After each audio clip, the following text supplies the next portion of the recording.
नमस्कार दोस्तों, आज हम इस वीडियो के माध्यम से जानेंगे कि पृथ्वी का रेखीय आवर्धन क्या होता है।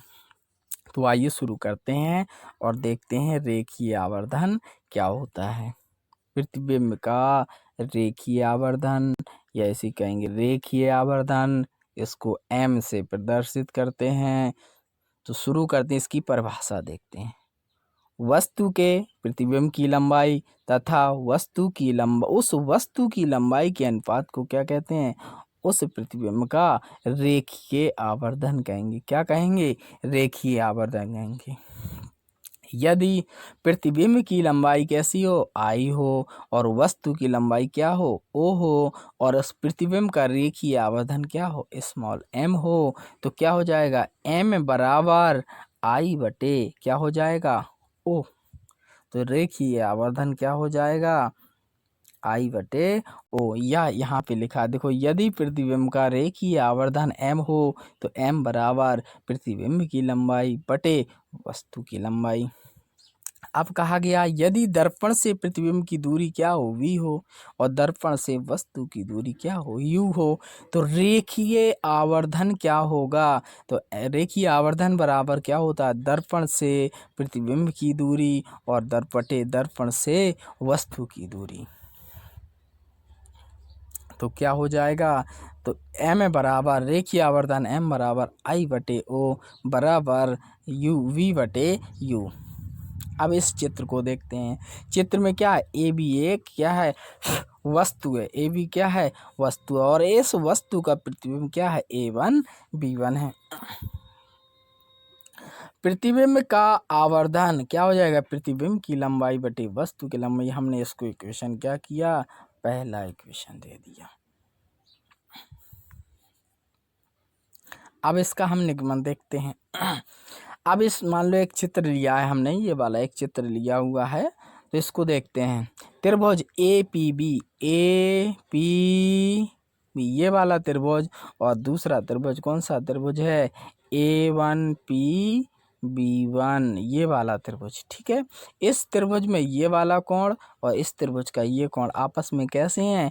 बराबर है, क्योंकि दोनों कोण कैसे हैं? समकोण हैं। कैसे हैं? समकोण हैं। तो त्रिभुज APB तथा A1PB1 में कोण APABP बराबर कोण A1B1P1 कैसे होंगे? दोनों कैसे हैं? समकोण हैं। अब त्रिभुज में क्या ले लेंगे? ये वाला APB ये वाला कोण, और बराबर किसके हो जाएगा? कोण B1PA1 या A1PB1। तो वही क्या है? APB कोण बराबर होगा A1PB1 के। ये कैसे हो जाएगा? परावर्तन के नियम से, क्योंकि हम परावर्तन का नियम जानते हैं कि जो आपतन कोण है वो परावर्तन कोण के हमेशा कैसे होता है? बराबर होता है। जब किन्हीं दो त्रिभुजों के दो कोण कैसे हो? आपस में बराबर हों, तो तीसरा कोण अपने आप बराबर हो जाता है। तो ऐसे त्रिभुजों को क्या कहेंगे? कि ये दोनों त्रिभुज कैसे हैं? समरूप हैं, या रूप में क्या हैं? समान है। तो अब हम समरूपता की प्रमेय से देखते हैं क्या होती है। समरूपता की प्रमेय होती है कि पहले त्रिभुज का जो लंब है दूसरे त्रिभुज का लंब का अनुपात बराबर किसके होता है? पहले त्रिभुज का आधार दूसरे त्रिभुज के आधार के अनुपात के बराबर होता है। तो ये पहला त्रिभुज है A1B1P, तो क्या है? A1B1 बटे AB बराबर किसके हो जाएगा? PB1 ये आधार हो गया, ये हो गया PB1, और क्या है? PB बटे PB। इसको हमने क्या किया? समीकरण नंबर यहाँ पे 2 दे दिया। अब क्या है? हम जानते हैं कि A1B1 क्या है? A1B1 क्या है? A1B1 क्या है? प्रतिबिंब की लंबाई, जिसको हम किससे डिनोटेट करते हैं? आई से दिखाते हैं। AB क्या है? AB क्या है? AB है वस्तु की लंबाई। क्या है? वस्तु की लंबाई AB। ये वस्तु की लंबाई हम कैसे इसको डिनोटेट करते हैं? O से। ऑब्जेक्ट बोलते हैं, वस्तु हो गया। PB P से लेके B तक ये वाली दूरी क्या है? PB वस्तु से दर्पण की दूरी, इसको हम यू से प्रदर्शित करते हैं। अब क्या है, पी बी वन ये वाली दूरी, ये क्या है, दर्पण से लेके प्रतिबिंब की दूरी, जिसको हम क्या करते हैं, वी से प्रदर्शित करते हैं। इन सभी का मान समीकरण 2 में रख देते हैं।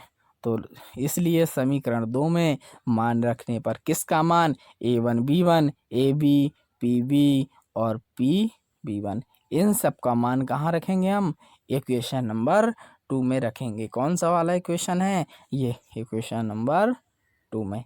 जैसे ही हम मान रखते हैं इसमें, तो क्या बन जाएगा हमारा, ये I/O, A1 B1 क्या है, I है तो हमने I रख दिया, फिर AB क्या है, O है तो O रख दिया, बराबर PB1 क्या है, V है, V रख दिया, और PB क्या है, U है।